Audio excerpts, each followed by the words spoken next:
From Wall Street to Main Street, this is LALATE. It's a big day here on crypto with LALATE, with incredible moves on coins on an off day. This is generally a down day, but coins are rallying, and they're rallying a lot to the upside. What's going on? Is this the big bull breakout? We were looking for the altcoins that had not delivered over the last 3 weeks. Let's take a look. In this recording, we'll go over everything you need to know. The game changers, the bulls, Bitcoin and Ethereum and Solana that have had incredible last 3 weeks. And then the altcoins in a bear market over the last 3 weeks. But is it changing today? A lot of coins are delivering on a Sunday, which is generally a down day. A big upswing after the Saturday was not that much up at all. What's going on? Is it just 8 hours earlier? I'll analyze all that in this recording. I'll show you where the opportunities are. I'll deliver it for both beginners and advanced of crypto investing. Here's Bitcoin at 50,000 right now. It's heading to 53. We have Ethereum trying to get to 4,000 at its all-time high. We have Doge coming back from those 20s and moving back into the 30s.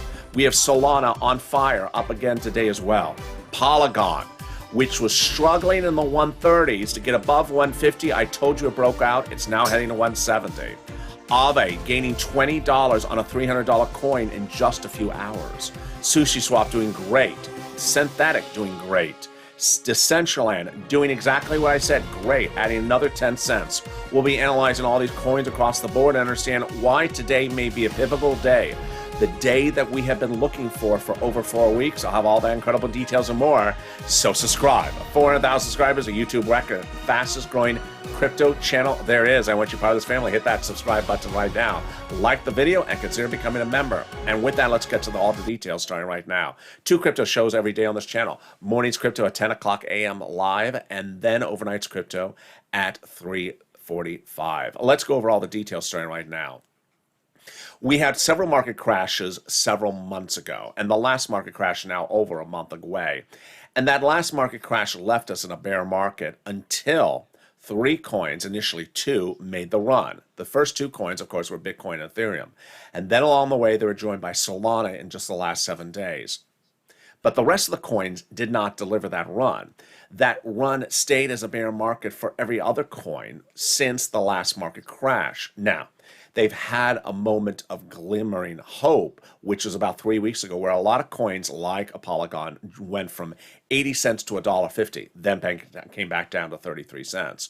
Where Doge ran up from teens to 31 and then came back down to the 20s.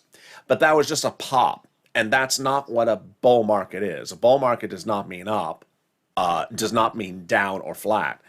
We have bull versus bear. What is a bear market? What is a bull market? Bull market means things are valuing up. They're appreciating in value. You buy something at $10, it's worth $12 in a few weeks.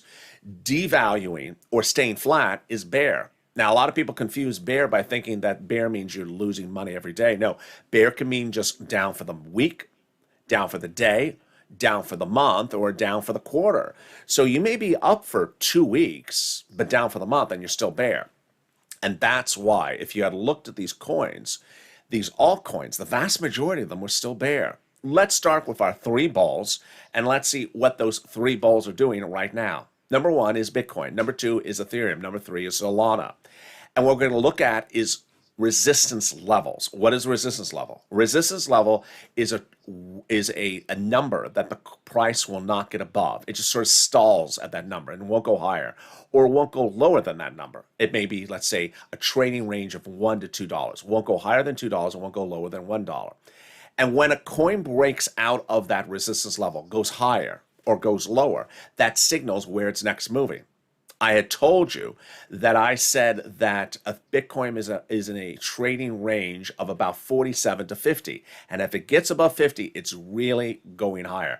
Now, when we say breaking out, we mean staying above it, not just, for a blink of an eye. We mean staying above it for a day or 2 days. So let's look and see if Bitcoin has gotten out of that trading range right now.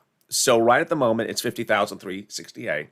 You're looking at a 1-day chart. This is Gemini. It's green because it's up. My mouse is in the chart. So you're going to see the day start at 49,000. We got to 50,226, dropped down to the 49s, got as high as 50,400.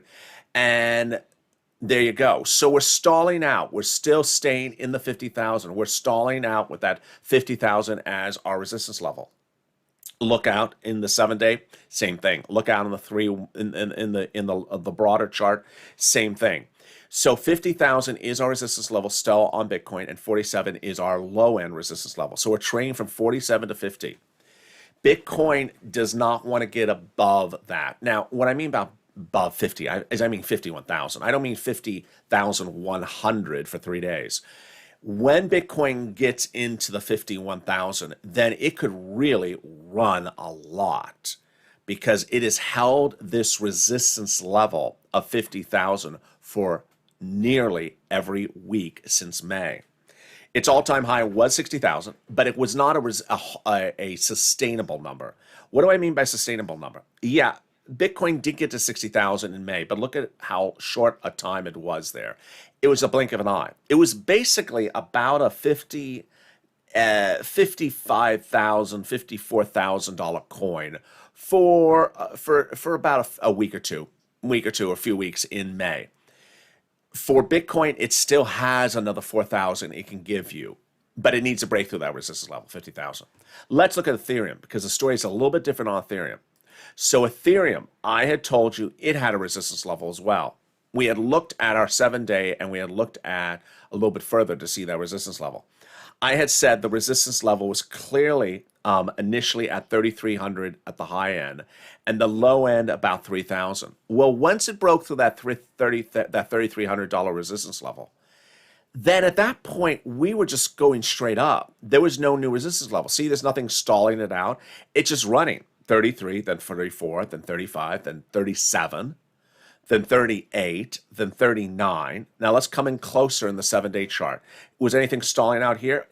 Maybe it stalled out for a day at 37, and then it stalled out at 39. So is this a resistance level? You could say it is.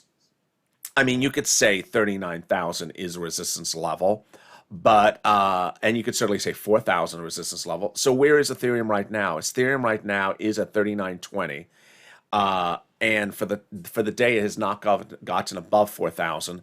Now let me just sort of clarify that I'm on Gemini. If you jump over to CoinMarketCap.com, they show it a little bit higher. So every platform has a slightly different price point, but I'm putting Ethereum's threshold at 4,000.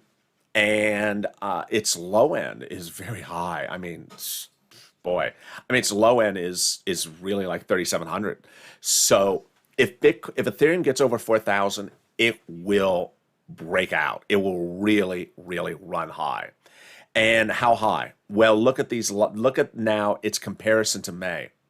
May, it was really about a $3,600 coin. It was not a sustainable $4,000 coin in May. So now it has sustained itself at May levels or better. So this is going to be a big week for Ethereum. Now that is our second of the two initial bull coins. Let's look at the third one, which is Solana. Here it is. Solana is just I was going to say absurd. I was going to say crazy. Take it for whatever it's worth. Solana has had this run that has brought it from $44 on August 14th, which was really the last day before it ran. And August 14th, it was $44. Then August 17th, 3 days later, it was double its price at 74 practically. Then when was the next? Then it stalled out for a while and stayed in the 70s. Then from August 26 at 80, it went in 4 days to now 142. So it doubled its money once and then it doubled it again. And it's been less than, a month. It has gone up this astronomical run. If you own it, great. If you want to buy it, don't. I mean, that's all I can say. All I can say is don't buy it. I just fear for anyone seeing this as a pile-on opportunity. All right, let's now understand the altcoin situation. Altcoin situation, which is the following.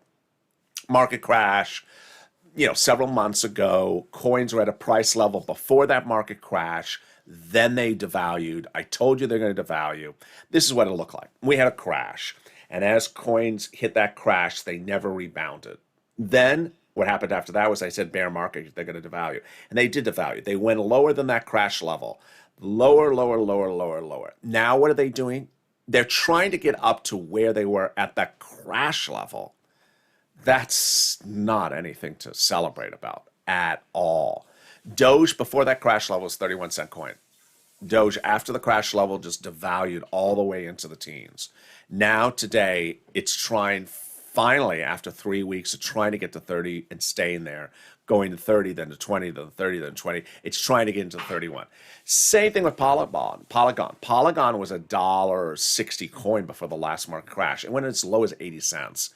Then it came into $1.30s, then went to $1.50. Now, the other thing you need to know about a lot of these altcoins is they had a pop, and they had a very nice pop. It wasn't last week. It wasn't the week before. It was 3 weeks ago. And they did for 2 days. It was a lot. It was a big move. Polygon went from 80 cents to $1.60 in just a few days. But then they came off of that pop, and they couldn't sustain it, and they devalued again. So what are they doing today? They're breaking out, and they're breaking out really well. The best breakout I think we've seen since that last breakout, which was 4 weeks ago.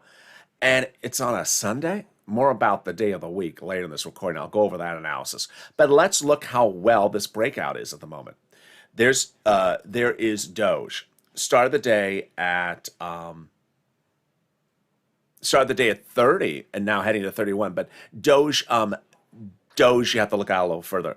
28, and it was holding that 20 something for a while. Let's look out further. A lot of these charts are going to have to look out a lot to see how long this has been. So there you go.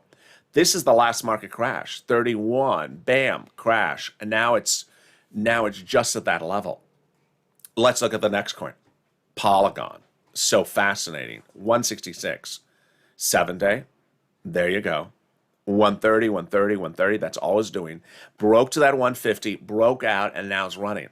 I had detailed its resistance levels yesterday. Look, it broke out through that resistance level. You can see the resistance level right here. You can see that resistance level right here. There was also resistance level here and here. 150, 160. It broke out of it. Let's look out further. So there you go. Last market crash. It's just back at its level from the last market crash.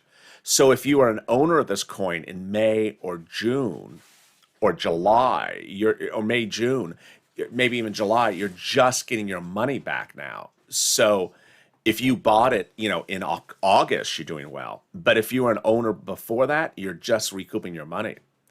So Aave, fascinating run right now. Started the day at 390, went to 420. So that's actually a $30 move on a $300 coin. That's 10% in just a few hours. Deliciousness. Let's look out a little bit further. Yeah, look at that run. Let's look out more. So you see it has broken through its resistance level. It had a resistance level right here, 400. It broke through that. It's at 415. So where's the next resistance level on Aave? It could go to this resistance level, 430. After that, though, Aave is still down. Aave, unlike the other coins we just looked at, is above the crash level. 340 was its pre-crash level, so it's now above that. But Aave was a $600 coin, so it has a lot of room to run. Great run for Aave today, 10%. That was Doge. Let's go to another set of coins. Here we go. So there's SushiSwap. Beautiful run there. That's 1 day, popping nicely. Let's look out for the 7-day chart. Good. Not as good as we would want it. And let's look out further. So it's just coming back to what it's done before. So SushiSwap has a lot of upside. The good news is it's not devaluing. It's just staying flat or trying to run up. Synthetic. Wow, that's great. That's a great chart for the 1 day. Let's look at the 7-day chart. There you go. So 11 up into the 12. And then finally, let's look at Decentraland. This is a great coin. I have been featuring this coin every day and showing you that basically a coin that delivers you up 10 cents every day is a good coin because it will add up, and that's what Decentraland does. It was It was a dollar yesterday. Now it's $1.04, and we're not done with the day, so it's trying to give you another 10 cents. And look what the 7-day chart is. It's great. It's just it's 10 cents every day. Let's look out further, and you're gonna see how great then just little incremental gains help. 70 cents, then 80, then 90, then $1, now $1.10. It's just the way it works. Here we are in one of the platforms, Gemini, and we're going to look across the board and look at a lot of coins. But let's first go into the split screen and look at this whole market as a whole, because we really need a better sense of what's going on in a very strange day. So the whole market is really only up 2%. You would think the market's up 10% because everything looks really great. The market's only up 2%. Bitcoin is up 2%. Ethereum's up 2%. For the week, Bitcoin is up 3% because it hasn't done that much. But Ethereum's up 22% for the 7-day. Cardano is flat for the week, 2% up because it did its run several weeks ago. That's showing you that it's been very bearish. It was bullish, and I even put it as a bull coin about 2 weeks ago, but it did not deliver a bull week last week because it's flat. So now it's giving you 2% today, which is good. Doge is up 9% for the week, 3% for the day, and there's Solana. Solana up 50% for the 7-day, on top of everything else I've been telling you, but it's slightly down for today. What are the best performing coins for the 24-hour chart? You click on the 24-hour third column of coinmarketcap.com and it'll rank them. Any coins we recognize in this first group, Phantom. I've been featuring that a lot. It's been giving these big runs, and it's giving more big runs than down days.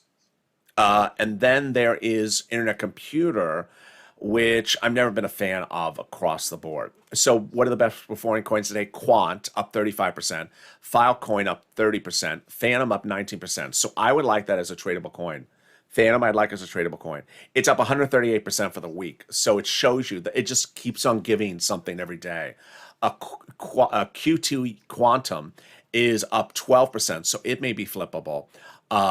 Internet Computer may be day tradable at 14% up. And then after that, it's just a lot of 10% moves. What is the worst performing coin over the last 24 hours? Airweave, interesting, which is up 10% for the week. Let's look at the best performing coin over the last 7 days. It's Phantom. It's Phantom up 140%. Then Myota up 74%. Raven up 67%. Filecoin up 58%. And Solana up 47%. Worst performing coins over the last 7 days? Nothing we really cover on this channel with the exception of AMP, sad story, just down 2%. All right, let's go into the analysis right now then. It's weird. It's a Sunday going into Monday. What is going on? All I could say is the 8-hour increment. You've seen it a lot, and I've detailed a lot on this channel. Coins have certain behaviors on certain days of the weeks. These are the behaviors they usually have. They are generally up on Friday, down on Friday. Then by the end of the day, they turn up. Then Saturday is the highest price point of the whole week by about noontime Pacific time, Saturday morning. Then Saturday afternoon, downturns. Then Sunday, downturns even further. Sunday afternoon by 4 o'clock is usually the lowest price point of the entire week. Monday is the second highest price point of the entire week. Then Tuesday, downturns again. Wednesday and Thursday are all random. So what have we seen over the last 3 weeks? We've had 3 times, including this week, where the Friday, Saturday move was moved up 8 hours earlier, meaning that last weekend and this weekend, the Saturday run-up happened on Friday, 8 hours earlier. And then the downturn of Sunday or Saturday afternoon also happened 8 hours earlier. Now, the difference this week compared to last week was that last week, the Friday and the Saturday events were moved up 8 hours earlier, but the Monday wasn't. And the Monday and Tuesday stayed where they were. So that everything of Sunday just got elongated because you're moving everything up and then everything behind you is at the same time. For Sunday just sort of elongated, sort of stayed the same. Now, right now, everything is still 8 hours earlier. So Monday is supposed to be higher, but Sunday is supposed to be the lowest price point in the whole week. And now you see what's happening this weekend. Friday, really high. Sunday, down. Actually, let me say it again. Friday, really high. Saturday, down when it's supposed to be up. Then Sunday, up when it's supposed to be down. This is Monday exhibiting itself on Sunday. So then what happens on Tuesday? We shall see. I mean, at the rate we're going right now, this evening, Sunday evening into Monday morning, will be the highest price point of the weekend. And then Monday should be the sell day. If Monday is supposed to be the Tuesday of this week, then Monday will be the down day. Now, this 4th of July, this Labor Day weekend certainly throws a wrinkle into the whole equation. Labor Day weekend is coming at a time in which we've never had a Labor Day weekend with crypto running as it's run this last year. So we really don't know what to think. There's a lot of macroeconomic factors, which I want to throw in for that I've never said before on this channel. I'm going to say them right now. There's a lot of macroeconomic factors that are involved with crypto that are based upon other things that are happening in this economy. In May and June and July, there were moments when we thought that this economy was not as strong as it needed to be. And certain places were still on lockdown. There were still mask mandates. You still weren't able to do certain things. And when people were in that sort of unsettled economic environment at the time, what happened was a lot of people were buying crypto as sort of a way to get that investment across the board. Well, this last Friday, the jobs numbers came in. It was horrible. Job creations were not there. People were not getting those jobs. Job creations were not there. And guess what's also happening this coming week? The unemployment enhanced benefit is expiring. So perhaps in that environment where job creation is very bad this month, unemployment benefits are not being extended, that people are looking to crypto as that opportunity to make some money to offset diving into their stored in savings. That because they don't have the job delivering that income, perhaps they're using crypto as another income generating source. I cover crypto a lot about profit taking. We detailed it yesterday a lot on this channel, where I went over the buying and selling, the day trading, the flipping, where you buy and get a profit in 20 hours, in less than 24 hours of a 20% return. If you can make a 20% return on crypto, it can offset perhaps that lack of enhanced unemployment benefits that is not being delivered. These things sometimes happen. They just sometimes happen. You don't know what really is driving this force, but when you see so much of it, then that could be the case. There's also another macroeconomic factor which I want to throw in. We don't have the travel numbers yet for this Labor Day weekend, but there were some indications that flight travel was going to be robust, and there's some indications that flight travel is not going to be robust. If people did not travel that much over this Labor Day weekend, as we may have thought, then they may have had more opportunity to do crypto investing and make some money over the Labor Day weekend, which people would love to make some money over Labor Day weekend, than we would have really thought. If a lot of people were traveling over the Labor Day weekend, there would have been less investing. And finally, we're going in September, and a lot of people just buy that computer more, certainly parents with children. Children are back in school, so everything is sort of coming back into a realm of a schedule. So all these macroeconomic factors can gauge everything across the board. For now, what are our buying and trading opportunities? Well, I would say that everything is 8 hours earlier. So this, at the moment, might be your sell day. So if you bought on the lows of Saturday, then your sell day may be this Sunday. I know it sounds weird because we usually say our buy day is Sunday and our sell day is Monday, because Monday is the highest day, second highest day of this week. But be very, very careful, because at the moment, everything still looks 8 hours early. I'll say that again. If you bought Saturday, then your sell day may be Sunday, because this may be the highest price point of this weekend run. And then our Monday may be our Tuesday, which is our down day. If you bought, let's say, on Friday and you never sold, but you're looking to sell, be careful, because there could be a big pullback on that Monday. Finally, remember, the broadcast channels are coming back in the studio on Tuesday. So whatever they deliver could be a whammo of whatever it is. Could bring you big, it could bring you low. Certainly a variable across the board. With that, there's a lot of strange stuff coming this weekend, and you can certainly see it in these numbers. A lot of strange activity. So stay with me. I'll have a lot of details. Jump in the live chat, and I'll deliver some extra live feeds as well this weekend, so you are informed when things happen. And with that, subscribe. 400,000 subscribers, a YouTube record. I want you part of this family. Hit that subscribe button right now. Like the video, 2,000-3,000 likes. Become part of this incredible family. 2 shows per day. Mornings Crypto every day on air at 10 o'clock a.m. live from Santa Monica, and then afternoons, overnights Crypto starting at 3:45. Stay informed, stay focused. Have a beautiful Labor Day weekend. And